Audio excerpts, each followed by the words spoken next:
Hello everyone, আমি ভাস্কর। আজকে কথা বলবো যে দেব, কারণ আমাদের দেখুন, আমাদের বাংলা টলিউড ইন্ডাস্ট্রিতে যদি ইউথ আইকন যদি বলেন, এখনকার সময়ে যদি ইউথ আইকন যদি বলেন, যাদের ছবি দেখতে সত্যি ভালো লাগে, যাদের ছবির মধ্যে সত্যি গল্প থাকে, সেই দুজন মানুষের নাম হচ্ছে যে দেব এবং জিৎ।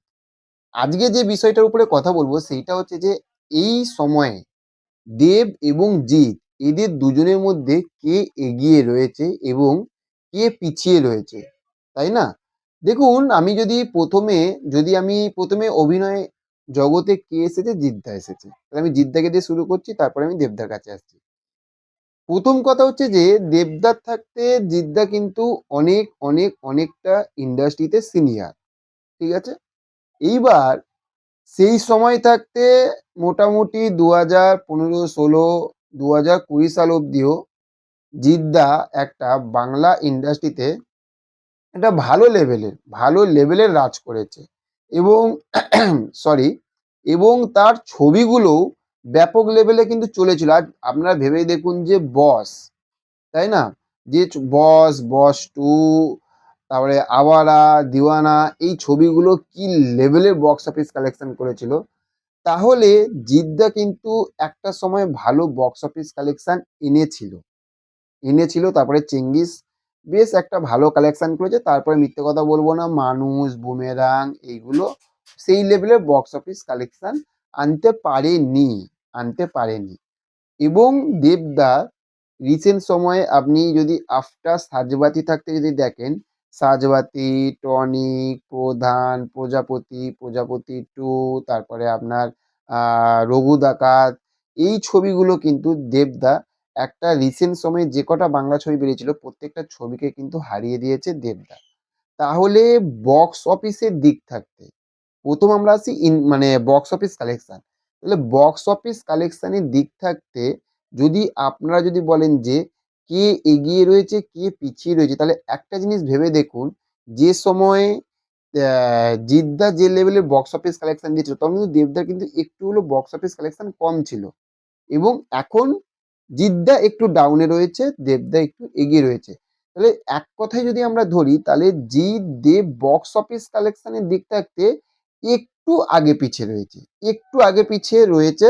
এবং এখনকার সময় যদি ধরি তাহলে কিন্তু দেবদা এগিয়ে রয়েছে এবং জিদ্দা একটু পিছিয়ে রয়েছে। এইবার যদি আমরা যদি আসি তাহলে অভিনয়ের দিক থাকতে দেখুন, আমি দেবদাকে সত্যি কথা বলতে আমি দেবদাকে এগিয়ে রাখবো। কেন বলছি দেবদাকে এগিয়ে রাখবো? তার কারণ হচ্ছে যে দেবদা রিসেন্ট সময়ে যখন থাকতে রিমেক ছবি বানানো বন্ধ করেছে, দেবদা কিন্তু রিস্ক নিয়েছে। দেবদা ওই একটা জন্নার মধ্যে পড়ে থাকেনি।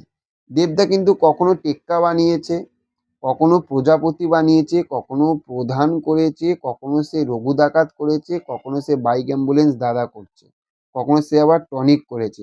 হয়তো ফ্যামিলি ড্রামা, কিন্তু নিজেকে কিন্তু প্রত্যেকটা মুহূর্তে কিন্তু ভেঙেছে। সে কিন্তু কখনো বুনোহাসও করেছে, তাই না? বা আমরা ধূমকেতুও রিসেন্ট সময়ে আমরা দেখেছি। তাহলে দেবদা কিন্তু নিজেকে ভেঙেছে এবং কিছু পাবলিক যেটা খাচ্ছে, পাবলিককে কিন্তু সেই পাবলিকের যে মানে সেই হট বোতামটা কিন্তু দেবদা বুঝতে পেরেছে। কিন্তু আমরা যদি জিদ্দার কাছে যদি আসি, তাহলে একটা কথা এই দিকটাতে মানে এটা মানতে হবে যে জিদ্দা কিন্তু যে একটা অন্য কিছু করব তা না, হয়তো গল্প চেঞ্জ হয়েছে, কিন্তু দেবদা জিদ্দা কমার্শিয়ালের দিকের মধ্যে কিন্তু রয়ে গেছে। হ্যাঁ, তারপরে আমরা বুমেরাংটা কিছুটা আলাদা দেখেছি, কিন্তু শুধু একটা বুমেরাং দিয়ে তো হবে না। তবে হ্যাঁ, কেউ বলে ডাকাত, কেউ বলে বিপ্লবী আসছে, কিন্তু কেউ বলে ডাকাত, কেউ বলে বিপ্লবী এখনো পর্যন্ত আসেনি বলে আমরা সেটা বলতে পারছি না। তবে হ্যাঁ, যে ছবিগুলো এসেছে সেগুলো দেখতে পাচ্ছি যে জিদ্দা নিজেকে আগের এগুলো থাকতে এখানে ভেঙেছে। কিন্তু অবশ্যই দেবদা আগে ভেঙেছে নিজেকে, অনেকটা অভিনয়ের দিক থেকে দক্ষতা করেছে। কারণ আগে জিদ্দা অভিনয়ের দিক থেকে আগে বলবো যে জিদ্দা এগিয়েছিল। জিদ্দা এখনো এগিয়ে রয়েছে, কিন্তু রিসেন্ট টাইমে বলে না যে রেকর্ড তৈরি হয় রেকর্ড ভাঙার জন্য, সেই রকমই কিন্তু দেবদা কিন্তু একটু হলেও এই দিক থাকতে এগিয়ে রয়েছে। এইবার যদি আসি যে ডিসিশন এবং প্রমোশন, দেখুন প্রমোশনের দিক থেকে এটা আপনি মানুন বা না মানুন, দেবদার মতন প্রমোশন এখনো পর্যন্ত বাংলা ইন্ডাস্ট্রিতে কোনো নায়ক, কোনো হিরো কিন্তু, কোনো হিরোইন কিন্তু করতে পারেনি। সেটা দেব কিন্তু প্রমোশন মানে একটা ছবিকে প্রমোট করা, সেই দিক থাকতে কিন্তু দেবদা এগিয়ে রয়েছে, জিতদা পিছিয়ে রয়েছে। এটা মানতেই হবে। আপনি মানুন বা না মানুন। লাস্ট যেটাতে আসবো সেইটা হচ্ছে যে সিদ্ধান্ত। যে সিদ্ধান্তটা কি? এই সিদ্ধান্তর মধ্যে আসে যে আমি নতুন কিছু দর্শকদের জন্য নিয়ে আসবো, যেটা আমি একটু আগে বলছিলাম। সেইটা কিন্তু দেবদা সিদ্ধান্তটা অনেক আগে নিতে পেরেছে। এইবার জিতদা নিচ্ছে। তবে আমি যদি বলি যে লাস্ট একদম পুরোপুরি যে দেব এগিয়ে রয়েছে না জিৎ এগিয়ে রয়েছে, এখনের দিক থাকতে যেটা অনেস্ট বলছি যে জিতদা কিন্তু পিছিয়ে রয়েছে সেটা বলছি না, জিৎ এবং দেব সমান সমান রয়েছে। তবুও এক পা হলেও, এক পা হলেও কিন্তু দেব এগিয়ে রয়েছে। হ্যাঁ, তবে কখন খেলা ঘুরে যাবে সেটা কেউ জানে না।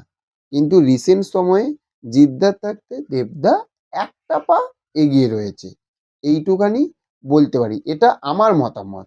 আমি ভুলও হতে পারি, ঠিকও হতে পারি। সেটা আমার মতামত, আমি আপনাদের সঙ্গে শেয়ার করলাম। আপনাদের কি মতামত সেটা অবশ্যই কমেন্ট করে জানাবেন। আর চ্যানেলে যারা যারা নতুন রয়েছেন চ্যানেলটাকে সাবস্ক্রাইব করতে ভুলবেন না। Okay, thank you, have a nice day, tata, bye by.